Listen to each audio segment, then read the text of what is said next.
Hello guys, आपका स्वागत है हमारे चैनल जेके स्टडी स्टफ में। आज की वीडियो में हम बात करने आ रहे हैं ड्यू कॉलेज के ऐसे स्टूडेंट जो सोल रेगुलर या फिर एनसी वेब से बिलोंग करते हैं और साथ ही साथ वो अभी सेकंड सेमेस्टर में है और उनके पास जो कोर्स है वो है बीए पॉलिटिकल साइंस ऑनर्स और इसके अंदर एक बुक जिसको आप सब्जेक्ट भी कह सकते हो वो है पर्सपेक्टिव ऑन पब्लिक एडमिनिस्ट्रेशन।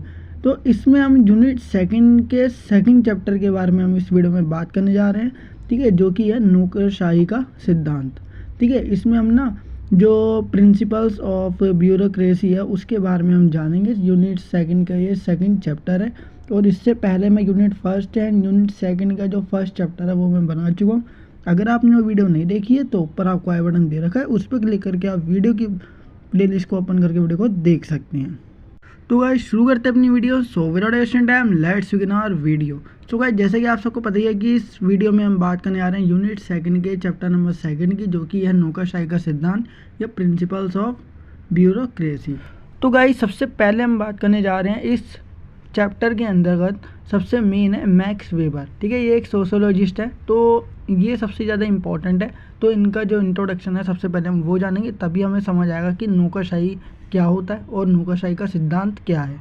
तो सबसे पहले मैक्स वेबर, जिसका मतलब जो यूनिट सेकंड के चैप्टर सेकंड में बहुत ही ज़्यादा इंपॉर्टेंट है मैक्स वेबर। तो इनके बारे में हम जानेंगे। सबसे पहले जीवन परिचय या फिर ये कह लो थोड़ा बहुत इंट्रोडक्शन जो आपके एग्जाम के लिए बहुत मेन है वही हम जानेंगे। ठीक है, पूरा जीवन परिचय हम नहीं जानेंगे। तो देखो इंट्रोडक्शन में क्या बताया गया है। मैक्स वेबर 1864 में इनका जन्म हुआ था और 1920 में इनकी मृत्यु हो गई थी। ठीक है, अप्रैल के महीने में इनका जन्म हुआ था, 21 अप्रैल को 1864 में इनका जन्म हुआ और 1920 में इनकी मृत्यु हो गई थी। और इनका जन्म कहाँ हुआ था? तो इनका जन्म पश्चिमी जर्मनी में एक व्यावसायिक परिवार में हुआ था जो कि वस्त्र निर्माण के कार्य में शामिल थे। 1882 में अपनी प्रारंभिक स्टडी जो थी उन्होंने पूरी कर ली थी। ठीक है, जो इनकी स्टार्टिंग की स्टडीज़ थी वो इन्होंने कंप्लीट कर ली। देन उसके बाद इन्होंने क्या करा, हेडेलबर्ग विश्वविद्यालय से कानून का अध्ययन किया था। ठीक है, जो लॉ की स्टडीज़ होती है वो शुरू कर दी थी जब इन्होंने अपनी स्टार्टिंग की स्टडीज़ पूरी कर ली थी। फिर उसके बाद ये हेडेलबर्ग विश्वविद्यालय में इन्होंने एडमिशन लिया तो वहाँ से इन्होंने लॉ की जो थी वो स्टडी की थी। अपना डॉक्टरेट पूरा करके उन्होंने बर्लिन के विश्वविद्यालय में अनुदेशक मतलब इंस्ट्रक्टर के रूप में भी काम किया था।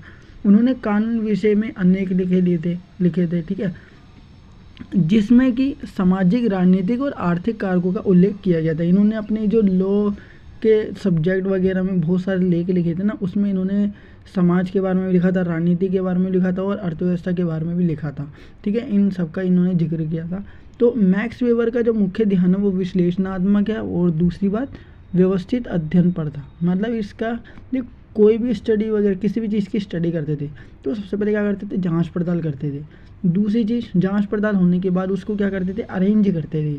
ठीक है, सीक्वेंस में रखते थे इसे, कोई भी इंफॉर्मेशन होगी तो वह सदैव ही अनुभवों से प्राप्त ज्ञान को ही तरजीह देते थे क्योंकि वे प्रगतिशील दृष्टिकोण के थे। ठीक है, ये चाहते थे कि प्रगति हो, डेवलपमेंट हो, प्रोग्रेस चलती रहे।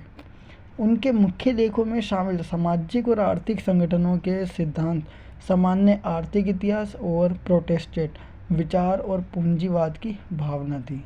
ठीक है, तो इनके बारे में इंट्रोडक्शन इतना ही बहुत है। मैक्स वेबर का जो इंट्रोडक्शन है, आपकी बुक जो है ना, जो एनईपी के थ्रू जो बुक लाई गई है पर्सपेक्टिव ऑन पब्लिक एडमिनिस्ट्रेशन की, उसमें भी इतना ही जो इंट्रोडक्शन है वो दिया गया है। ठीक है, तो हम इनका इंट्रोडक्शन बस इतना ही जानेंगे। अब इसके बाद जो अपना चैप्टर का नाम है नौकरशाही का सिद्धांत, ठीक है, उसमें जो सिद्धांत को अगर हम हटा दें तो नौकरशाही बचता है। तो नौकरशाही के बारे में हम जानेंगे कि नौकरशाही क्या होता है, तभी आपको समझ आएगा कि नौकरशाही का सिद्धांत क्या है। तो देखते हैं और शुरू करते हैं। नौकरशाही का अर्थ क्या होता है, सबसे पहले हम वो जानेंगे। नौकरशाही का सरल अर्थ है डेस्क सरकार। 1745 में फ्रांस के विंसेंट दी गुन ने पहली बार नौकरशाही शब्द गढ़ा था। ठीक है, पहली बार इन्होंने नौकरशाही शब्द जो था वो लाए थे।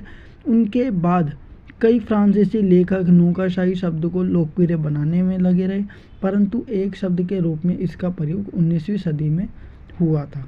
ठीक है, एक शब्द के रूप में ना इसका प्रयोग 19वीं सदी में होता, लेकिन लेकर कौन आया था, 1745 में देश की सरकार जो थी ना, 1745 में फ्रांस के विंसेंट डी गुन ने पहली बार नौकरशाही शब्द गढ़ा था, मतलब वो प्रयोग नहीं किया गया था, बल्कि बस इसका नौकरशाही शब्द बोला था उन्होंने, एक तरीके से आप ये कह सकते हो।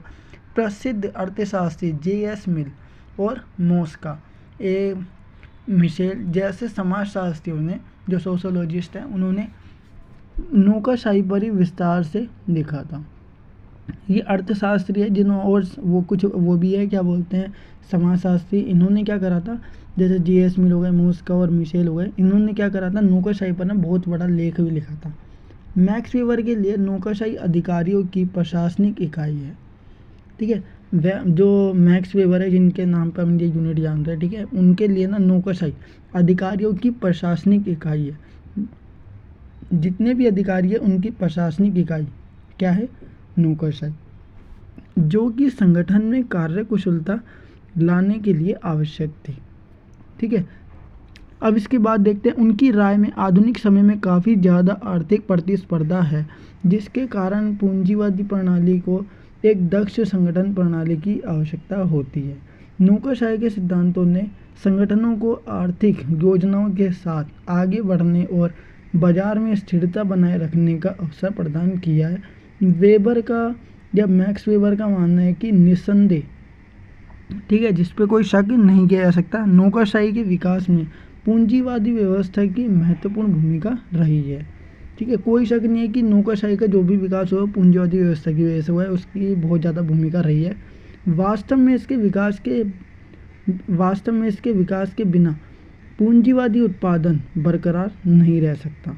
मोटे तौर पर पूंजीवादी ढांचे के विकास ने स्थिर, कठोर, गहन और गणना योग्य प्रशासन की आवश्यकताओं को जन्म दिया है। वेबर कहते हैं कि नौकरशाही प्रशासन